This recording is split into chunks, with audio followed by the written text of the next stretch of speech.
Mesdames, mesdemoiselles, messieurs, bienvenue dans la 4e vidéo sur les creepypastas sur la chaîne Le Compteur. Sans plus attendre, commençons la creepypasta. Coincé dehors. J'avais joué aux jeux vidéo toute la journée, enfermé dans ma chambre, et j'étais sorti prendre l'air. J'ai ouvert ma porte pour descendre les escaliers. Toute la famille était assise dans le canapé à regarder la télé d'un air vide. Je suis passé rapidement pour sortir dans le jardin par la porte de derrière pour fumer ma clope. J'étais assis sur les marches et il me restait à peine quelques taffes quand j'ai entendu la porte se claquer, suivi du bruit du verrou. Je me suis relevé et j'ai tourné la tête. Ma mère se tenait derrière la porte. J'ai commencé à rigoler et je lui ai demandé ce qu'elle faisait. Elle me regardait droit dans les yeux sans rien dire. J'ai arrêté de sourire quand je lui ai de nouveau demandé pourquoi elle m'avait enfermé dehors. Elle est restée immobile, le visage dénué d'émotion. J'ai fini ma cigarette et j'ai jeté le mégot. J'ai essayé d'ouvrir la porte et de jouer avec la poignée. J'étais vraiment enfermé.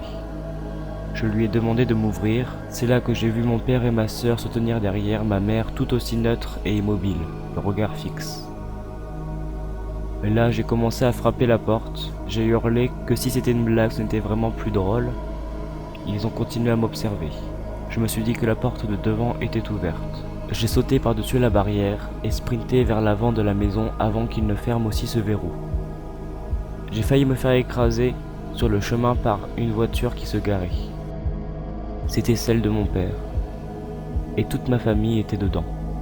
À ce moment même, je me suis rappelé que toute l'après-midi, mes parents et ma sœur étaient sortis dehors et que j'étais seul dans la maison.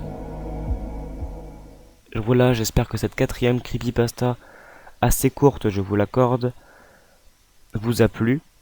Si cette vidéo vous a plu, n'hésitez pas à vous abonner, à laisser un commentaire, lâcher un like, partager la vidéo, me suivre sur mon Snapchat, mon Twitter et mon Facebook. Quant à moi, je vous retrouve la semaine prochaine pour une toute nouvelle creepypasta. Et comme le dit la creepypasta, ne jouez pas toute l'après-midi aux jeux vidéo. Descendez voir votre famille de temps en temps quand même, car vous risqueriez d'avoir de mauvaises surprises.